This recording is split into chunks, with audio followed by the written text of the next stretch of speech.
The problem is the monopoly game, which is controlled by the Federal Reserve, the private bank, which is actually controlled out of London, is manipulating all the dollars to put them out, put more and more people into debt. So the illusion of equity they have in real estate is coming apart. The players that are analyzing everything are expecting massive foreclosures next year and the beginning of what we call the recession it's going to be worse than 29. It's your house that you're living in. You think you own it. You don't. Right. You have contractual right to transfer the airspace, subject to you paying taxes to the state. Right. Or the Global 2000 discussions that we had. The real problem that they have, as Kissinger says, is there are just too many people on the planet. And 40% of the world, 2 billion of us, exist on less than $2 a day. The summary of the Global 2000 report I put up on my website, nohoax.com. But if you look at it, it makes sense to get rid of people. So what they said, they're going to make godlike decisions on who lives and who dies. Now, obviously, some of the meetings we sat on, we were planning on using neutron bombs on the major cities, because that contains most of what they call... You actually heard this? I sat in on the meetings. I was in the game big time. In fact, I was making such a mess, they decided rather than kill me, which they could, they just invited me into the inner group and asked me to be the finance chairman. And at that point, I probably would have been in, Secretary of the Treasury or something, whatever they wanted to do with me. What I was doing prior to that, so, making it right, I would volunteer to become a president of a company, and I'd go in and liquidate it. And we get rid of the expendable containers. That was my job. Expendable containers meaning human beings? That's right. Yeah, it's amazing. That's well, really that was inside vernacular, wasn't it? Yeah. Oh, well, that's what we used at that time. I mean, it went from there to useless eaters today, so you're happy with it, you're a human resource. So, which, all you are is part of the commodity, even in the business sense. You look at it, you have a cost. Labor, what is labor? Yeah. Human resource. Right. When you're going to put together some kind of product. Well, the inside of the game, when we started using neutron bombs, today they figure that biologicals are much cheaper. They're still planning on, the plan is to get a war started in the Middle East.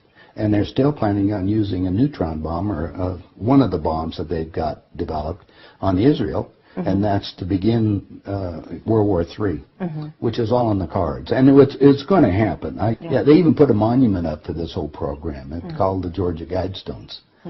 Outside of Atlanta, and they've got it all set down there. It's all in 8 languages.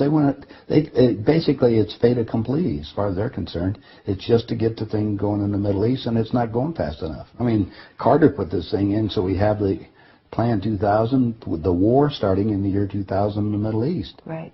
Reduce the population of the planet down to 500 million, have one world currency under the Homeland Security, or FEMA if you want to call it. They're going to declare an emergency, which are going to shut down everything. My friends, my CIA associates, I don't even call them friends anymore. CIA is crooks in action. Yeah. They're all professional liars. Yeah. I mean, they got to be if they have that job. Yeah. So you have to look at what they're doing. Anyway, they're so concerned, they're leaving the country too. Most of them are going to Latin America. Meanwhile, they're closing in every day right now, just closing in to make it so we're going to be set up in these enemy prisoner war camps. I published a book. It's called Chaos in America. In it, I was asked to build an enemy prisoner war camp. I put the contract in this book. So you can read it for yourself. This is in downtown Las Vegas, right on the railroad tracks. It says enemy prisoner war camp. They're all on top. And they're building them all the way across the United States right now. Bush signed an executive order taking the old forts and the army places that we shut down to get those organized to hold the so-called dissidents. Now, what's the definition of a dissident? And the problem is that we're going to enslave ourselves, because most of the people want to keep having food coming in, and you're going to follow the line. You're just walking yourself into your own prison camp. Then we're going to come down to the extermination, just like World War II.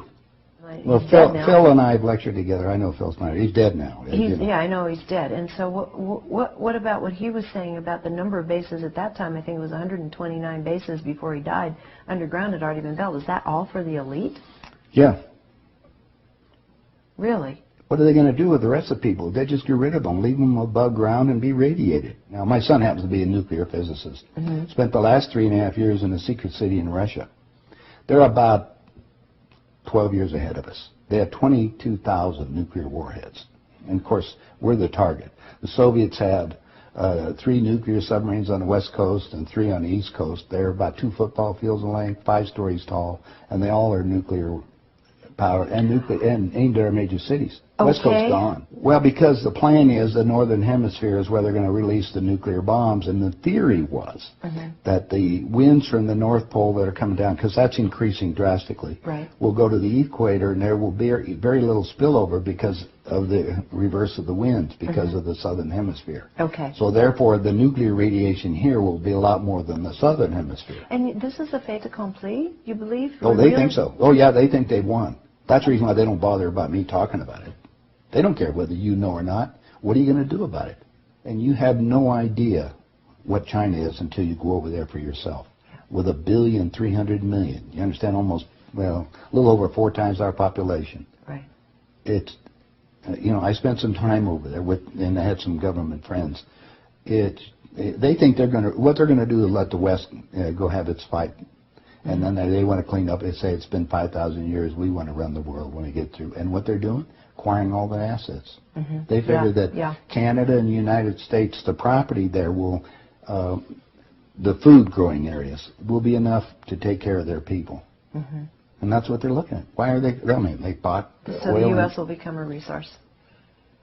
Yeah. Whatever's left of it. Whatever's left of it. Yeah. You seem to be in a unique position to be able to put a fair amount of this together, which is quite interesting. Well, I walk my talk. I played the game. You played the game. You know one level of it. And I know. I used, like I say, I used to play around with the world leaders, so I know what they're planning on doing. What change of heart? What happened in you that made you decide to share this information that happens at the inside levels?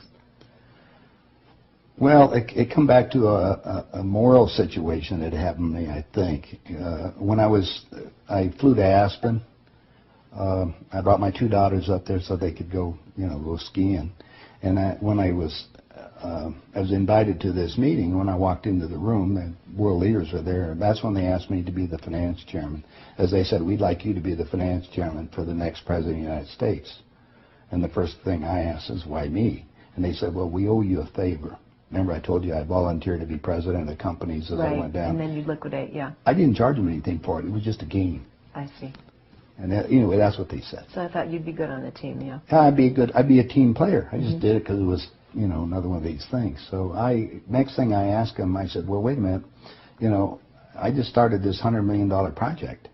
And they said, don't worry about it. We'll put it on ice. And I said, okay, who with? And I said, well, you can do that. Then I said the next thing was, who is going to be the next president? Now, this is 2 years before he became president. Right. They said Jimmy Carter. And I said, Jimmy who? They said, well, he's the Democratic governor of Georgia. And I said, I've been voting Republican. And Paul Volcker said, son, don't worry about it. We control them both. Yeah. And I said, well, I got the next question is, what does a finance chairman do? Yeah. I haven't been doing that. I've been playing all this other stuff. They said, will you sit down with Ted? And so I sat over with Ted Kennedy. He's sitting right next to me. And Ted and I are, he's just joking. He says, George, you're going to love this job. You're really good with money. We're going to send you out to all the state Democratic functions to raise money for the National Democratic Party. And he said, you're going to meet some real foxy ladies. And just then, my daughter walked in. Ted looked at her and he says, wow, I want to go to bed with that. I says, no, you don't, Ted. That's my daughter, and she's 14. And his response to me was, I don't care. I was livid. I really didn't know what to do. So it was that moment Well, of wait a that minute. personal insult. That was part of it. Yeah. I got up and I walked across the room. Yeah. I then talked to Pierre Trudeau and his wife, who was the Prime Minister of Canada at that time. And I'm sitting in front of them was a little half cigar box full of white powder. And then I'm looking around the rest of the room and I said, my God, something hit me at that point. If the world leaders have to resort to this, I don't think I want to be part of this thing. I mean, even to the Dark. even to the pollution and getting everything else they're talking about, getting rid of all the other people. I mean, I was raised in a packing house and slaughtering animals, and you get to the point where people are just animals at that level. And then I found out a little bit more about the details of the Plan 2000, of the annihilation of the entire planet. I said, I got to stop these people. There's something there. I mean, it's just, they got to be stopped.